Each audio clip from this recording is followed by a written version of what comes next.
Well, hey, everybody. Good evening. Welcome to the first DLI webinar, spring 2026. It is 2026. Dr. Landon, we've been doing these webinars together for a while now. A long time back in your intern days, in my early days. And Yeah. what was fantastic was if the students could only see like how it all started before the technology was this good. We just hop on Zoom or whatever. We would have like webcams and like lights, and it would take hours to set up and never Mhm. work properly. So we would Never. the internet would drop. It was a whole ordeal.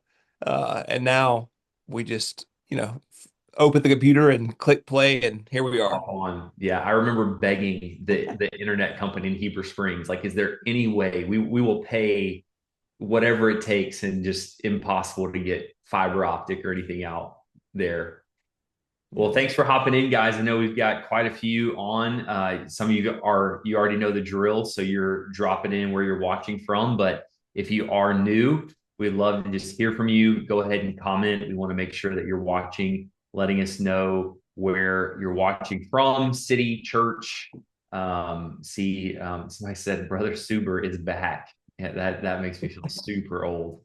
Hello from Ohio, Ocean Springs, Montgomery, Texas. I got a lot of friends in the Montgomery area. Austin, Texas. A lot of Texas. Some Louisiana. Yeah, River Oh, Park Church, yeah. Louisville, Ooh, Kentucky. My South dad Florida. was just in Kentucky. Come on, come on. From a Nashville hotel lobby. All right. Hope you got your boots on. Yeah, There's Virginia. Let's go. Harlingen, Pursuit Church, Harlingen. I was just talking with a meeting with Pastor Andrew and Pastor Smiley last night. Love Pursuit Church down in Harlingen.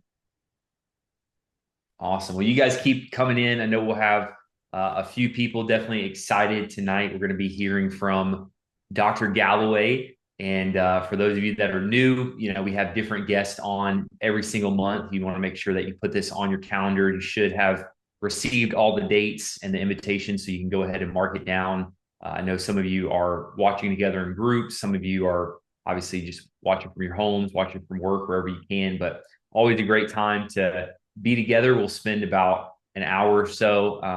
Always want to have some time for Q&A. So if you'll look at the bottom of your screen, if you're on your phone, it'll be a little bit different. But at the bottom of your screen, there is a Q&A button. This is a little bit different than the chat feature. So definitely want you guys to be in the chat. But if you have a question, you can use that at any time. So it won't disrupt Dr.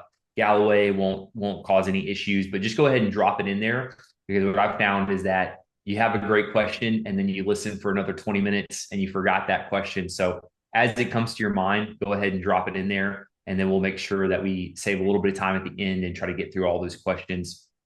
And if anything else arises at the end, we will. So go ahead, keep commenting in there. And then again, want to encourage you guys to just continue to engage in that webinar chat. You can drop some amens. You can drop some, that's good, that's a word. We'll try to Fire emoji. fire emoji, Praise hand clap hands. emoji, yeah, praise hands. We'll try to preach down Dr. Galloway tonight. Well, with that, I'll turn it over to you, Dr. Galloway. Thanks so much, Alex, and welcome to all the students. For those who are returning, glad you're back. We have also a pretty substantial number of new students. We want to welcome those of you that are joining us for the first time.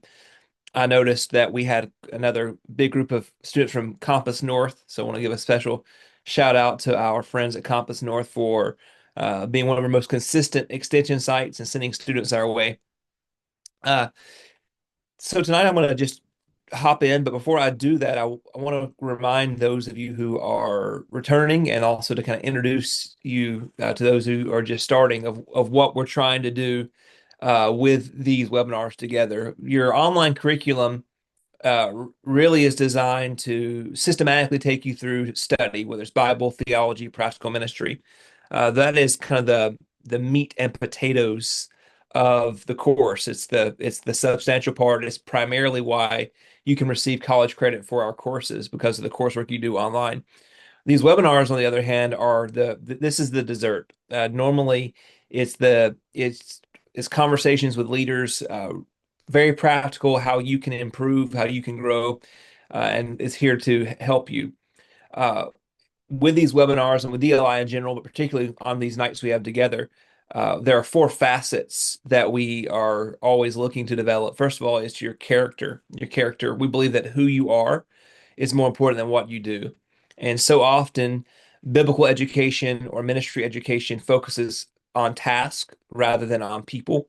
And you learn how to be good at understanding the Bible or good at planning a church or good at leading a team, and that is important. But our first call is to be a disciple of Jesus and to love the Lord our God with all our heart, soul, mind, and strength. And so we want to develop your character. Uh, After developing your character, we want to help you discover your calling. We are all called to glorify God in word and deed. We're all that's the primary call that we all have. However, there are gifts, talents, skills, capabilities, vocations that God has called each of us to. And so we hope that something we say through this process of your 2 years with DLI, that you will get closer to discovering that particular thing that God has called you to do. After discovering the calling, we want you to increase your capacity. That's the third C. If you're with me, a good preacher, we got character, calling, now capacity. And what we mean by that is that God has given us all a different number of talents and gifts. We all have different skills. I People like Alex often get envious of because they're so creative and they're good preachers, and just whatever they do, they're good at it. And I've kind of got like I'm good at talking and reading and writing, and that's about it. Not many other skills there. And running. And running. Yeah, I don't even know if I'm really good at it. I'm just persistent. But uh, but how do you discover that calling and walk in it? And so finally, it's the fourth C is church, because we want you to put this all into practice in service of the local church. We really believe that God is coming back for a bride. He's coming back for a church, not for a group of individuals. Our task would be incomplete if we made you the best version of you. The Our task really is to make you the best version of you so that you can be the best you for the church. And whenever our body is all joined together, as Paul says in Ephesians, and every part is joined and everything's fixed together, then the church can grow and be healthy. So everything we say, we want you to kind of hear it through the ears of how can I apply this to the local church? How can I play my part? How can I play my role in order to help fulfill the mission of God's church? Um, and It's also just a good time for like a little pastoral word. We are all here to further our church. If you're doing this because you want to get a ministry position, or if you think like this is going to give you a title, or it's your fast track to a staff position, that's really not the heart or design behind DLI. There's other ways like that's I'm not going to go there, but that's not what we do. What we're trying to do is help you be the best you, so that you can serve, not so that you can be served, or not so that you can achieve a position.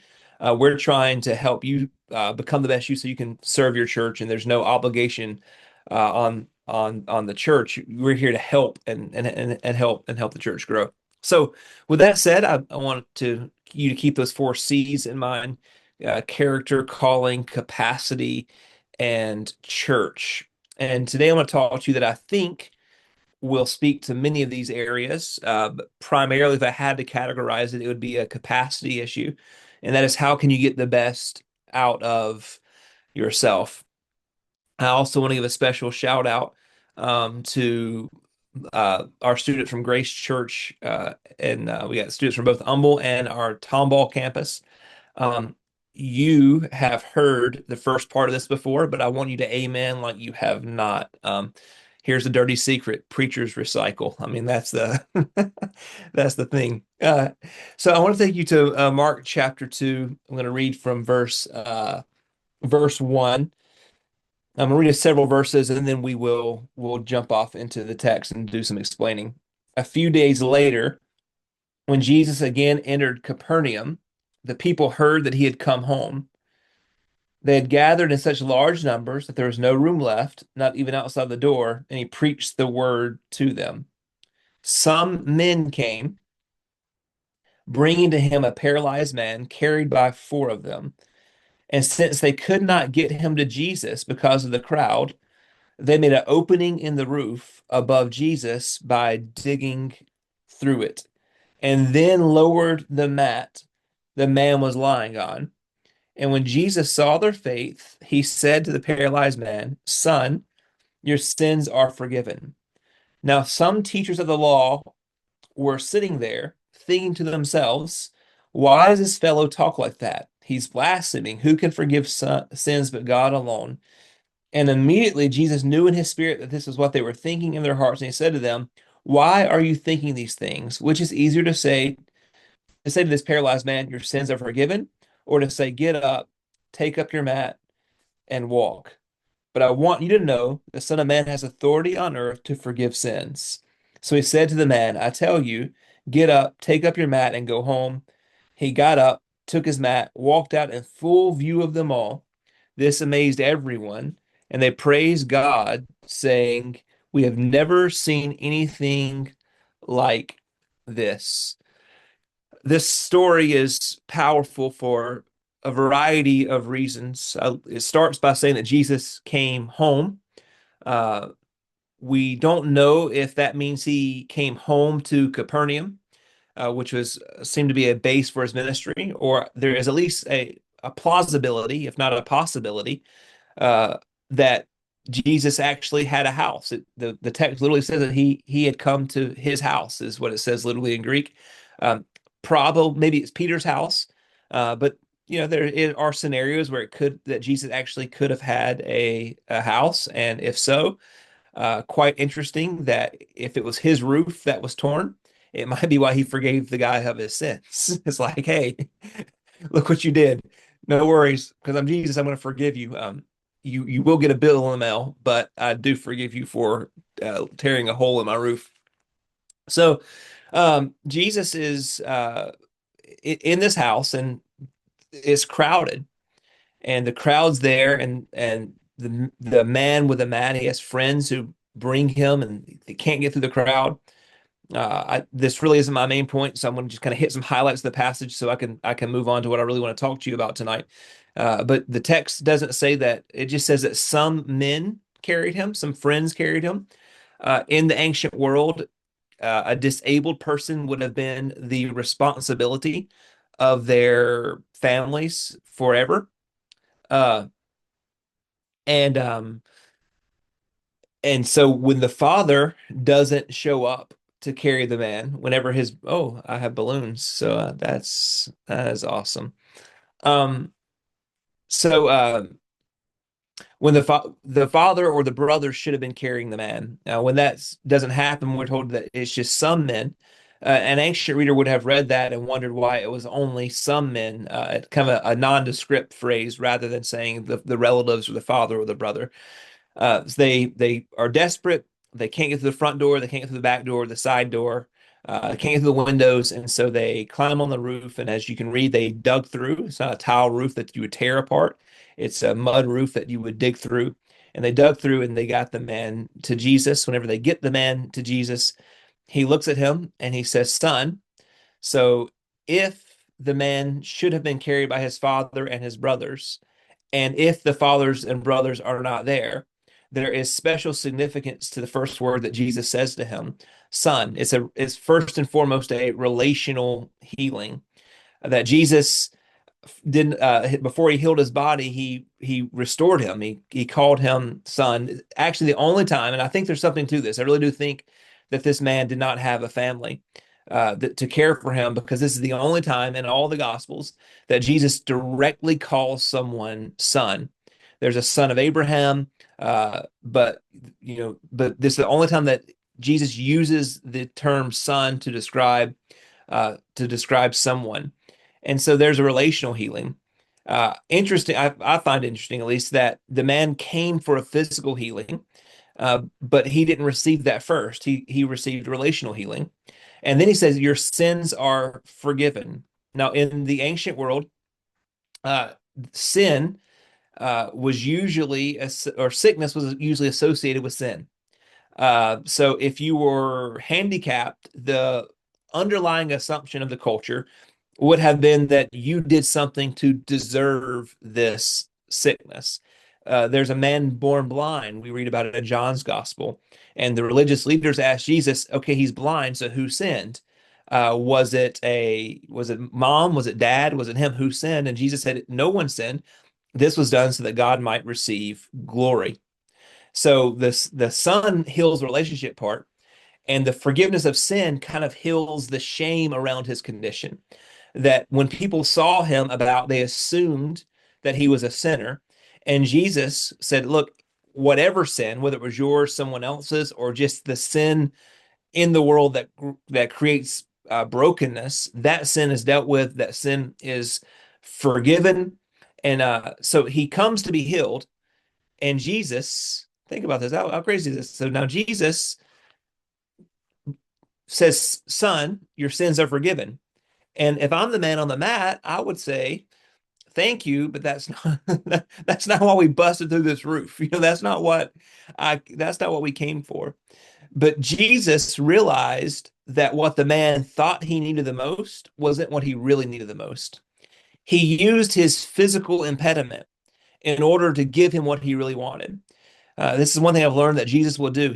There are often great felt needs in our lives, things that we feel are urgent, and it brings us to him, and he's actually doing something deeper and greater. So we go because we need a financial breakthrough, but he really knows that like money comes and goes. What you truly or genuinely need is a relationship with God that views him as your provider in all things, a sense of contentment. So we go because we want peace in a situation. And when we go to find peace in a situation, he actually reveals that he wants to be our peace despite our situation. What there are usually felt needs. People come to your church because of a felt need. They come because their relationships are falling apart, and but they come for one reason, but God actually has a lot more in store for them. And he's just using that handicap, that felt need as a catalyst to bring them to himself so that he can deal with what they actually need from an eternal interior perspective.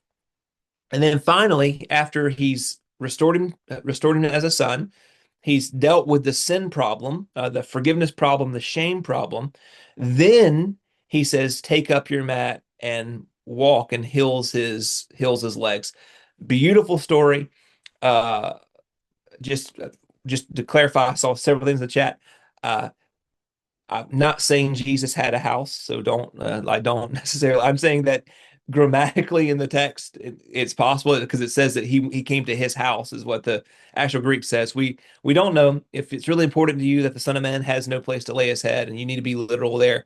Um, Not trying to stir up any heresy, just noting the interesting line that we're not even told whose house it is. It just says that he came to his, and maybe his is talking about Peter or even Levi, because Levi is mentioned in the next passage.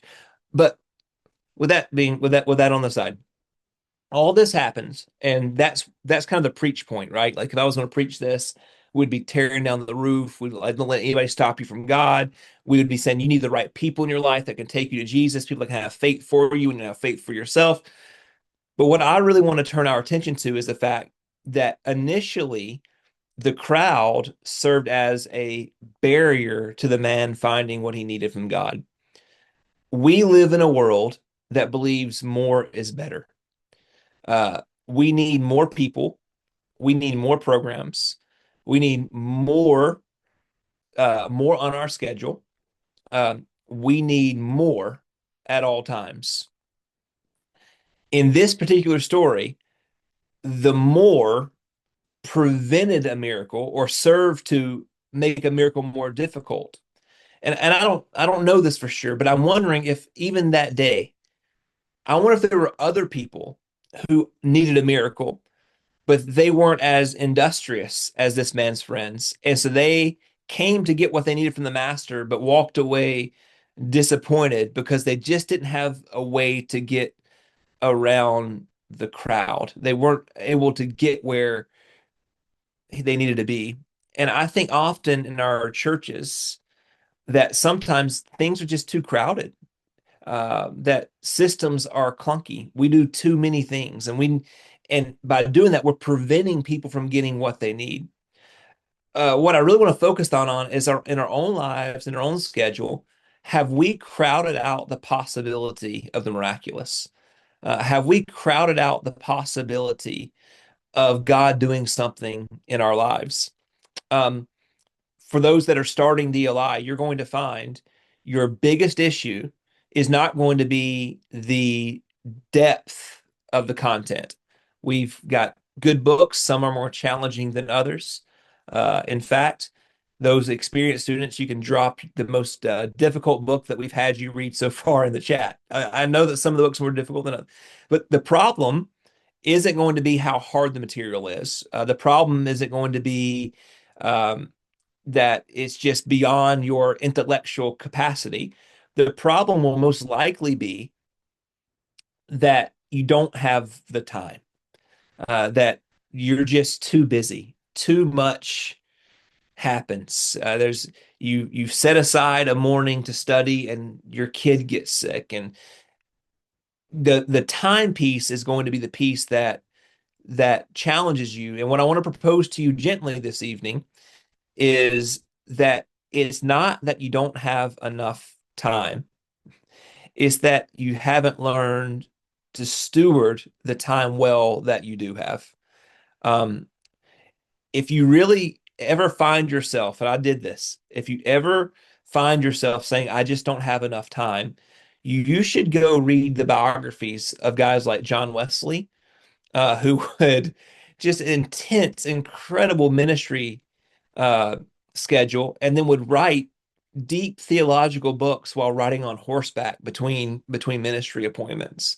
That we have a lot of time. It's just stewarding it is the problem. And how this relates to the paralyzed man is I wonder how often we miss out on what Jesus wants to do because our lives are just so crowded. We have so much going on. We've said yes to too many things. As you probably know by now, technology was meant to make our lives easier. You would think that tools like this that exist to make your work more efficient would mean you have more time. I mean, like in the past, it would take forever. If I wanted to like talk to Alex, I would have to sit down and write a letter, and I'd have to like put it in an envelope and find a stamp and then like lick the back. It's so gross. You lick the stamp, you put it on, put it in the mailbox, and then 2 or 3 or 4 days later, maybe a week later, Alex gets it and he reads it. And then if he wants to say something back, he would sit down and he would write it and he would put it in the mail. And so now what he and I can literally do in 30 seconds right now was a 2 week process in a different generation, a different era. So you would think that with the advancement of technology, that we would have more time because this is making us much more efficient. But in actuality, technology has just made our lives more crowded because now we can do more. Whenever we are at work, we can be connected to home. Whenever we're home, we be connected to work. And life is cluttered and chaotic. I've noticed this myself recently with the boom of AI tools. That the more work that I've outsourced to AI, you would think that means I'm less busy now. AI is doing things in 30 seconds that used to take me 3 hours to do. But guess what I've done? I've not been less busy. Now that just means I do more. I just keep finding ways to pile on. And if I'm not careful, I'll crowd out the possibility for God to work in my life. Let me give you a very practical spiritual example. I'm going to show you how holy I am, in case you had any questions. I really am a strategic, analytical thinker. And so for my quiet time, my prayer time, my time with God, I need structure. So I have a method for my morning devotions. I like to read. I read through the Bible in a year. So that'll be, 15, 20 minutes for my day's reading. I have a structured prayer rhythm where I work through the Lord's Prayer, and then I pray through a psalm. And then, because not only am I holy, but I'm also brilliant, I will work from the Greek text for about 20 minutes, translating to keep my Greek fresh, and also because reading in a language that isn't as natural to me makes me slow down and absorb more of the text. Um, so that's my routine. And I'm very great about that. And it sounds amazing. It sounds like the crowd gathering to listen to Jesus because he's such a good preacher that it's created so much success in his life. They're everywhere. And I can say, look, like I'm doing all I can for God. But earlier this year, as I was kind of in that routine, during my 20 minutes I've allocated for prayer, I heard the Lord say something to me, and He's like, your routine is so ambitious that what if I actually want to speak to you? Like, what if I actually have something that I want to say? Because I'm so motivated to grow and to hear and to read and to understand and to study. I'm so motivated. Yet I can squeeze out the possibility because my quiet time is now allowed. There's so much going on. So what I would like to talk to you, I'm going to give Alex a chance to jump in here. But I'm going to talk to you a little bit about how we can declutter our lives, how we can manage our time more efficiently, manage our energy more efficiently. But what I want you to hear when I say this is it's not like, hey, I want you to be a more productive, effective person, because that is often legalism. It puts a weight on us. Like I'm not doing enough. I need to do more. I need to be better. I need to add more. I'm just trying to say, no, like what can we do to simplify our lives, to thin out the crowd in order that people, including ourselves, can experience Jesus? Um, so why don't you jump in, Alex? Anything that stands out before we move on to this next segment? Yeah, amazing. I mean, that's already a word right there. Somebody can just take that. I saw a few people saying that they're going to recycle that themselves. Couple things. One, I love this story because I think you pulled out several things that remind us why biblical education and understanding the culture and the context that the Bible is written to. Something you'll hear often on DLI and other circles is that the Bible was written for us, but it wasn't written to us. And so it's very important for us to understand, okay, there's specific reasons it's saying some men and not just the family. Understanding what it would be like for a handicapped person, or even this thing of the house, whose house could it possibly be? There's something there where when you're studying the Bible, you can just breeze through and say, okay, cool, they're going to his house. But if you take a moment and start to think through things, so I think it's just a really cool application for us as we're talking about biblical education. And then the whole time management. I agree with you 100%. Am involved in a lot of things as you are, Dr. Galloway. And, it's amazing because I can instantly respond to people. But even since we've been on this call, I'm getting messages and different things. And the expectation in 2026 is, well, I reached out to you, so I need an immediate response. And especially depending on your stage of life and positions and in the workplace, you may not have much of a choice on how quickly you respond to those things and different things like this. But I think it is good for us to create some barriers, create some boundaries, and just wait a little bit. I know in our church, we recently did, like many of you, a time of prayer and fasting, and we did nightly prayer for 7 nights in a row. And one of the things that we did is I led our church through the tabernacle model of prayer. Many of you would be familiar with that. And so there was a portion where we just kind of waited, where we paused. We're in the Holy of Holies, and we're just this reverent hush. And it was very uncomfortable. Most of the people in our church, if they do have a church background, are from more of a Pentecostal charismatic. So they're like, let's get to the next thing. Like, when's the next song start? Like, Pastor, when are you going to hit me with the next, catchy phrase or one liner? And just saying like, hey, no, this is what we're going to do. We're just going to pause here. And there were a lot of people in our church that had never done that. They never just sat and waited on the Lord. And maybe they didn't get this deep revelation and this, download from God or something, but just taking a moment to really sit and listen was very helpful to them. So amazing things. One person did, I think this was kind of a joke, but I do have a practical tip. Somebody asked about a Dave Ramsey for budgeting time. Dr. Galloway actually has some great teaching on this, but something that really tore me up recently, I believe it's John Maxwell, the 15-minute miracle, where you throughout your day, you have to catalog what you do every 15 minutes, and you will quickly realize how much time you're wasting throughout your day. So I think that was kind of as a joke, a question as a joke, but if you do want some practical tips there, definitely Google that 15-minute miracle. Love it.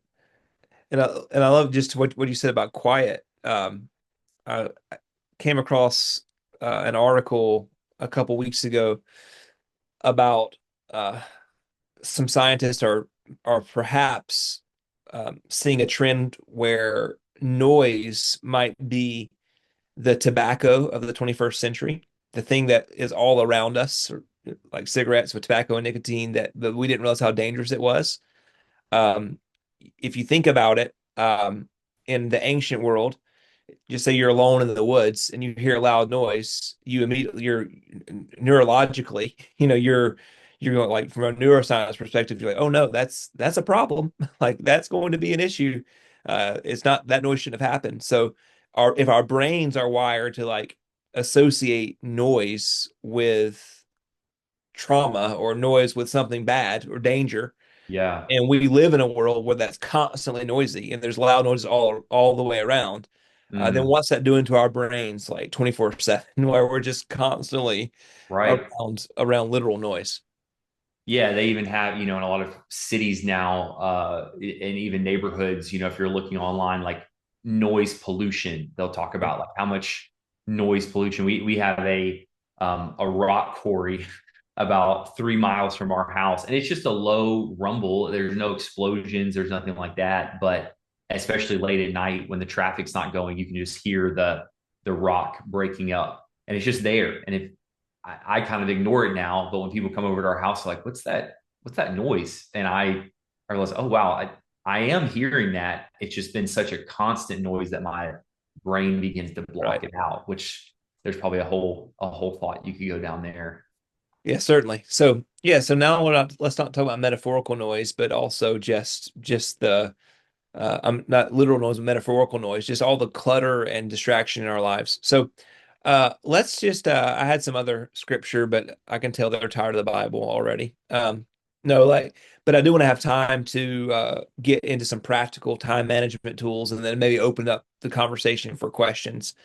And once again, just to remind you of the point of doing this is that for many of you, you're going to face obstacles this semester where you just don't feel like you have time, not only for your study, but for important things. No time for prayer, no time for devotion, no time for study.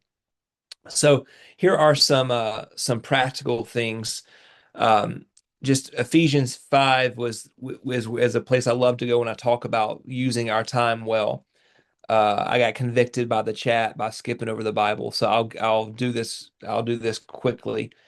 5:15, be very careful then how you live, not as unwise, but as wise, making the most of every opportunity because the days are evil.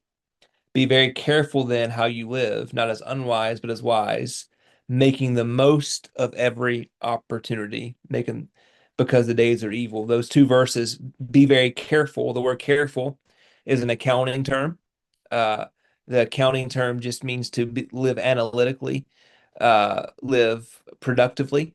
For many people, they're not undone by a lack of desire or a lack of love for God, but of a lack of wisdom, that their lives are not necessarily sinful, but they're not strategic. They are tossed to and fro. They're following one crisis after another.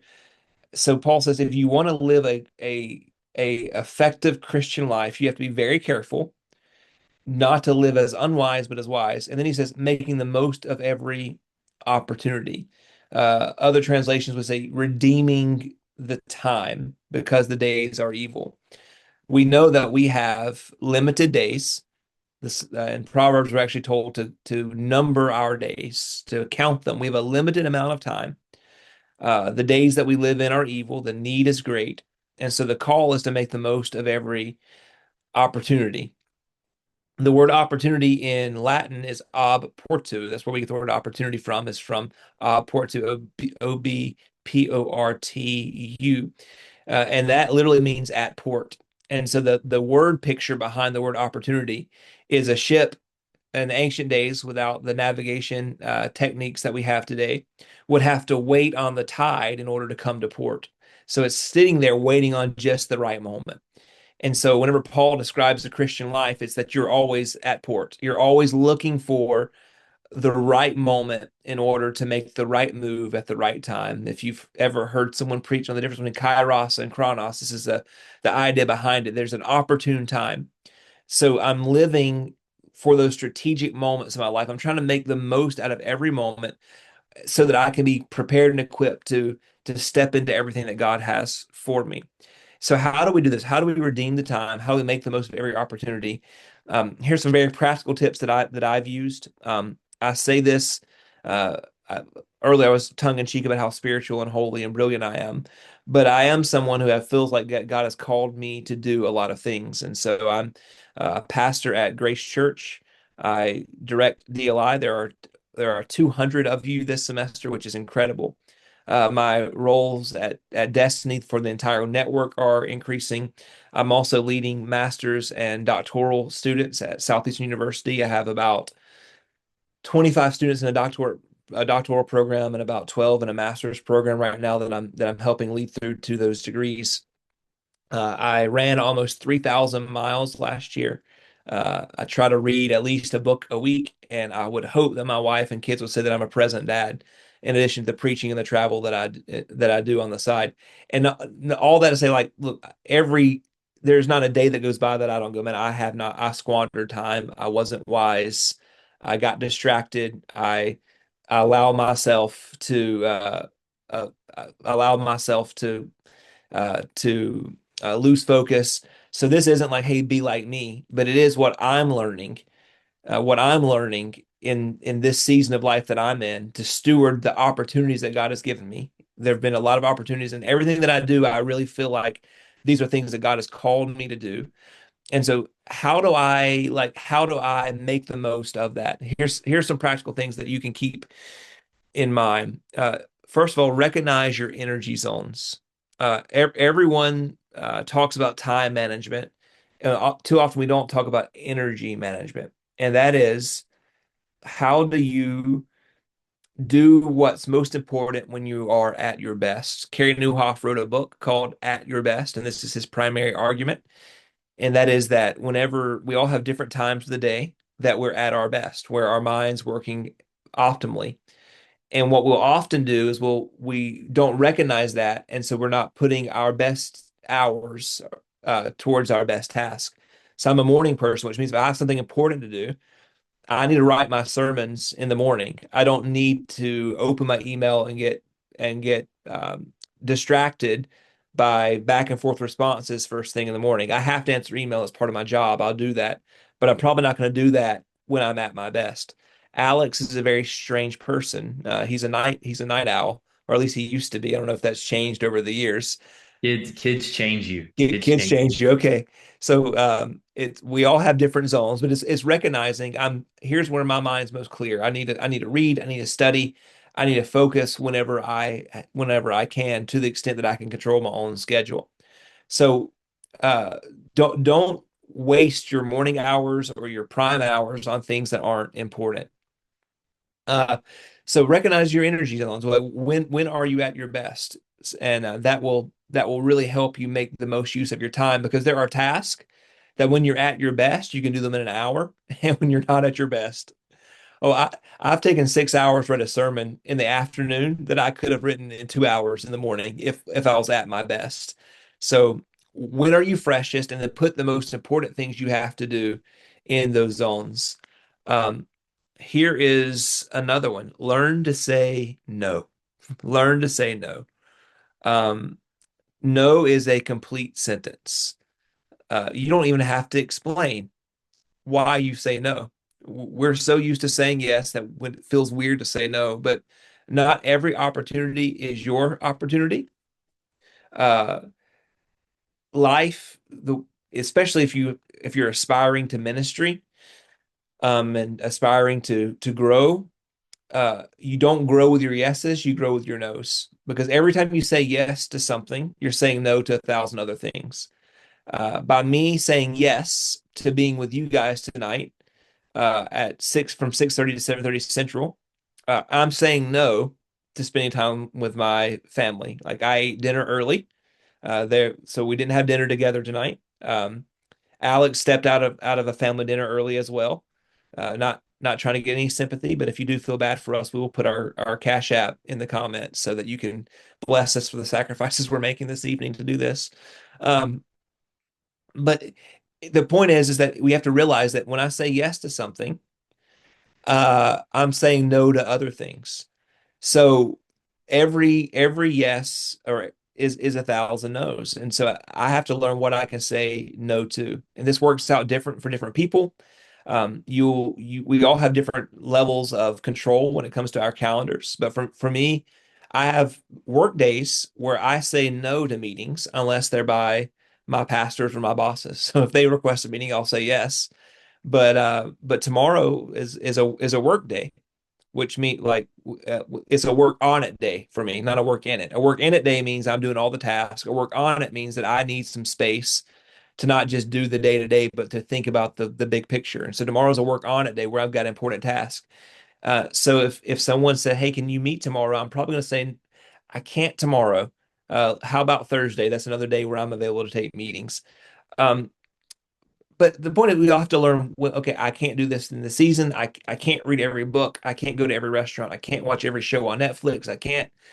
And there is a correlation between people I meet who they tell me why they can't go back to school and they can't read books and they can't exercise, but yet they've managed to see every series on Netflix and on Prime and on Hulu and on Paramount and on Apple and on Apple TV. It's like, okay, oh, every no, uh, every yes is 1,000 no. So learning to prioritize by saying no.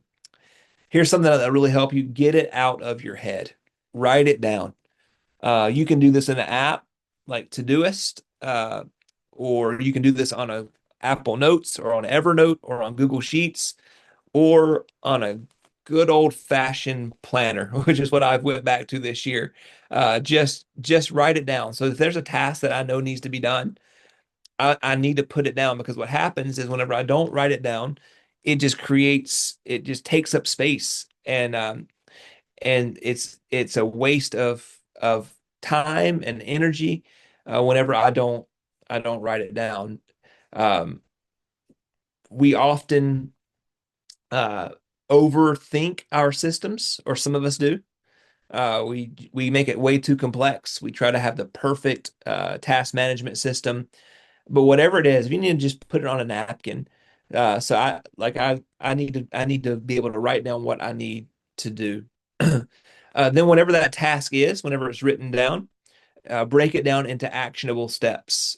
So now what is the next step? So whenever you think I need to do DLI work, uh, okay, write that down, and then you go in and take that quiz. Listen to the audio of how to read the Bible for all it's worth because it's a hard book to read, apparently.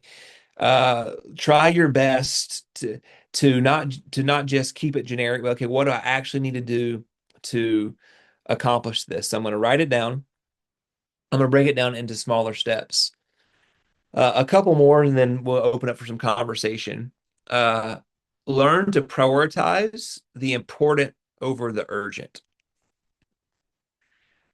This is an old Stephen Covey principle, but there are urgent things every day.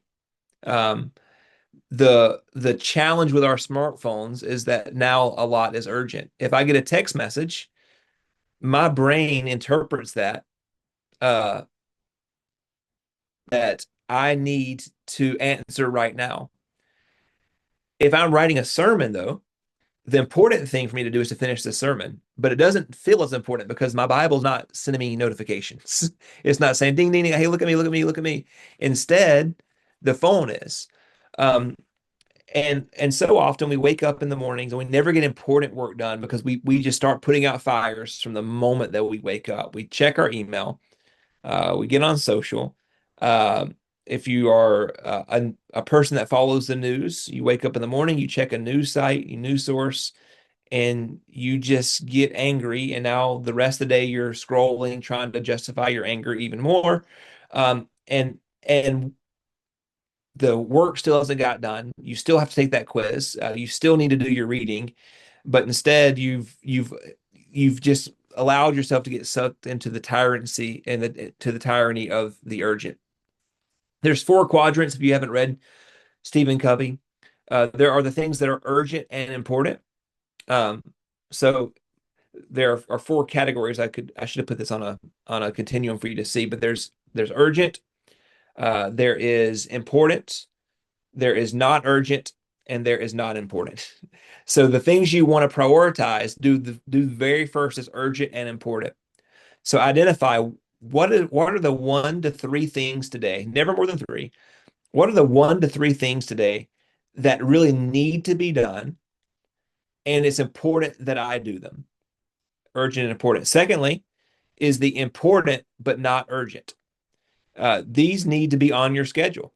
Uh, I tomorrow I have I have some important but not urgent things on my schedule. I have some tasks that I want to see done for Destiny and for DLI by the end of the first quarter of this year, which means I have until April 31st to do them, or no, I'm sorry, to March 31st. But I'm going to work on those tomorrow because they're important to me. But if I don't do it tomorrow, no one's going to know. A lot of things in our lives are important but not urgent, including your spiritual development. Let me think. So as a pastor, I could stop praying for a very long time, even though it's important, before people noticed. Right? Like if I just stopped praying, it would happen. The cracks would show through, my character would deform, fruit of the spirit would start fading. You would be able to tell my messages would get stale, but it would take you a long time to know if I stopped praying, even though prayer is of utmost importance, but it doesn't feel urgent. So I can get, but now if you ask me to come to the hospital and I don't show up, you would know that instantly. So we have sort of reward mechanisms in place that prioritize things that aren't as important. If I don't come to the kid's birthday party, you would notice, but you wouldn't notice I don't pray. And so my point is it's so easy to get sucked into doing all the things that are visible and are external that people see and notice, and neglect the things that are important but hidden. Your schedule will often reflect this. You have important work that doesn't appear to be urgent. That means like your DLI work is important. Uh, and if it's Monday, it's not urgent. If it's Sunday night, now it's urgent and now you have to do it. So schedule things that are important and not urgent. There are things that are urgent but not important. Uh, and you just try to minimize what you can and delegate other things. What I mean by urgent but not important, it's the text message because it's urgent because whenever someone sends it to you, they expect a response right back, and you got. But is it really important? And finally, there's the not urgent and not important, and those are just the time wasters. Eliminate as much as you can. Okay, uh, let's just do two more, and then we'll have conversation. You have to learn to capitalize on your available time.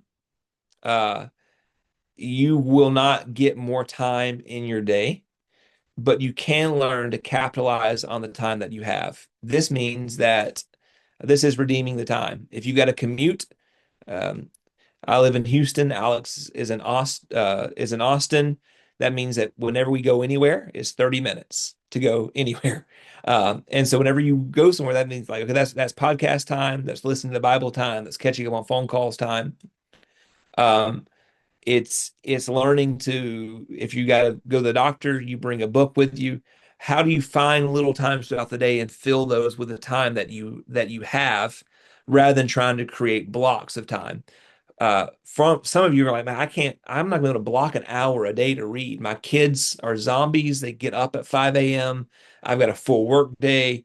We got soccer at night. How am I going to, okay, well, that maybe you can't create those blocks of time, but how can you do the best the time that you have? Final one, be sure to schedule some margin in your life and in your day. And this is where we get back to productivity not being a god in itself. Like some people just they are productive for the sake of being productive. They just love being. That's not what we're just trying to do all the things that God's called us to do, which means that if you have every minute of your day booked, if you are an overachiever, if you're a perfectionist, if you think that you can, one thing I love about my wife is how ambitious she is. She's like, okay, we got 30 minutes, we leave. I think I can do a little laundry. I can do the dishes. I can dye my hair. I can repaint the baseboards in the 30 minutes that we have right now. There's just this tendency we all have to overschedule ourselves and to try to jam as much into each day, and it leads to a perpetual frustration. That's getting back to learning to say no. Um, so those are just some practical things. Alex, we can answer some questions. You also can jump in with that as well on just thinking strategically about how we use our time. And I'm just telling you, there's a potential that you definitely have more time than you think that you do, and it's learning to find it and maximize it rather than bemoan the lack of time. Yeah, I mean, you hear people and maybe parents or whoever will scoff at this. We all have the same 24 hours in the day, and obviously, we all have different responsibilities, different work schedules. For example, my brother-in-law, he works shift work at an oil refinery, so his schedule is always changing. Sometimes working at night, sometimes working in the day. His sleep schedule is thrown off. So all those things are realities. I think just to reiterate what Dr. Galloway shared, just finding those moments, finding the little things. I know in a previous job that I was in, it was very, very demanding, a lot of time away from my family. And I found that I could get to, I was leaving work in the morning before my family was awake. So I wasn't going to see them anyways. It was very difficult, but it's like, well, I'm not going to see them anyways.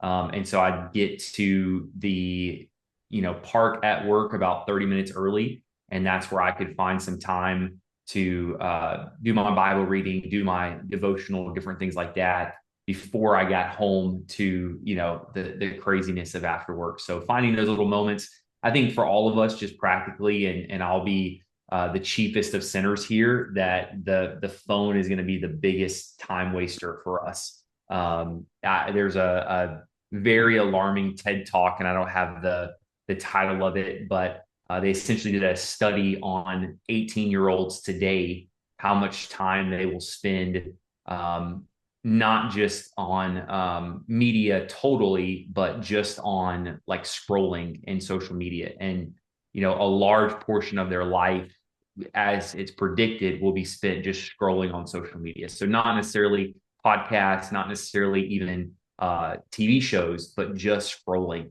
A very significant portion. It's very alarming to me. So I think that's one thing for all of us to be aware of, and just creating that margin where you say, certain time, I'm just going to turn off the text messages, turn off the emails. I think most of us, if we are honest with ourselves, and I lead a large team in the business that I manage. We have about 40 employees, and we try to keep those evenings sacred. But one thing that Pastor Marcus Briggs from River Park Church taught me is, he said, many of us feel pressure to work after hours because we know that we weren't truly working when it was time to work. And his admonishment to me as a young intern who was maybe slacking on some of my responsibilities is, well, hey, you wouldn't be here at the church so late if you were just working when it was time to work. And so I think maybe for some of you that you're like, man, these things are bleeding into my margins and I don't have enough time. It could be that if you just really focus when you needed to focus, that you could have some margins at the beginning and the end of your day. And I know that's how it's been for our team. We've had those discussions before, like, hey, we don't want you working in the evening, but if you take a 2 hour lunch, it might bleed into the after hours a little bit. So just a few thoughts there. Brilliant. Well, let's jump into some questions, and if you guys have questions, feel free to put them here. Uh, um, the concept of making time for God to move and rigorously stewarding your life, like the Bible also says to do. That's great, and I think I think that's those aren't in conflict, but they're two sides of the same coin. Uh, if you watch Jesus, there's a pattern of withdrawing and engaging. So he would really, there's three things he would often do. He would withdraw and be alone with God. So there's plenty of space. No matter how busy he was, he would has no qualms about going out into the wilderness and spending time alone with God. Then he would spend a substantial amount of time with his disciples, with people who were mentoring and training. So with his people, and then there was ministry to the crowd. And I like to think about my own life in those three ways. I need silence. I need solitude. If you are an introvert, you need more silence and solitude than others. Just biologically, your neurologically, your brain just needs more time to reset. But I need silence. I need solitude. I need time where I'm with God.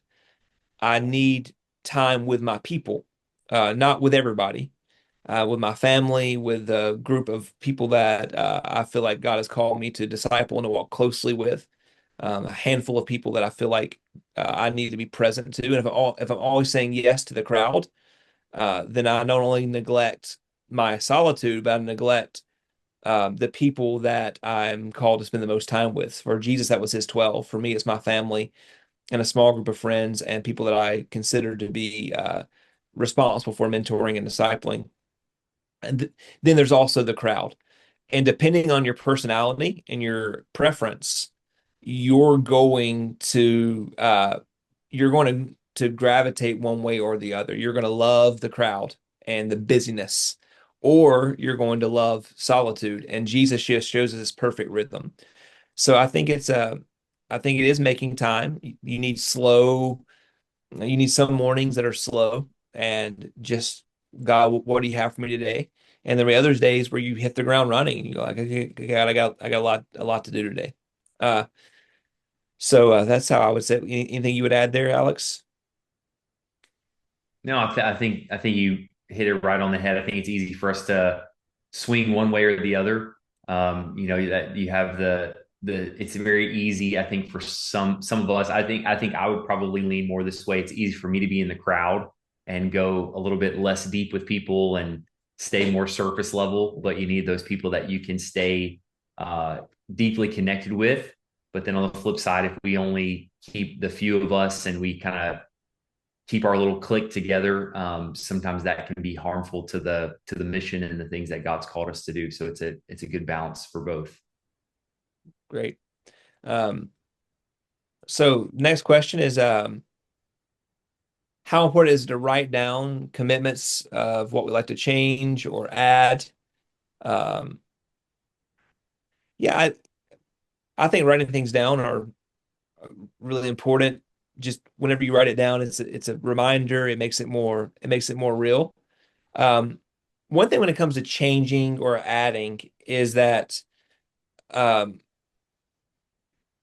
the the the enemy of good is great. So often we want it optimal. We want to have the best devotional life. And Mm-hmm. so we're like, we're gonna read, we're gonna pray, we're going to spend this much time, and we can be so ambitious that we uh just do something that we're not that isn't actually sustainable for our particular season of life. So yeah, yes, write it down, evaluate, take some time to, I spend time at the end of every week, kind of writing down wins, areas that I want to grow in. Um, but like, don't get caught up into the paralysis of analysis where you're always thinking, oh, you should be doing instead of just actually doing the thing. Mhm.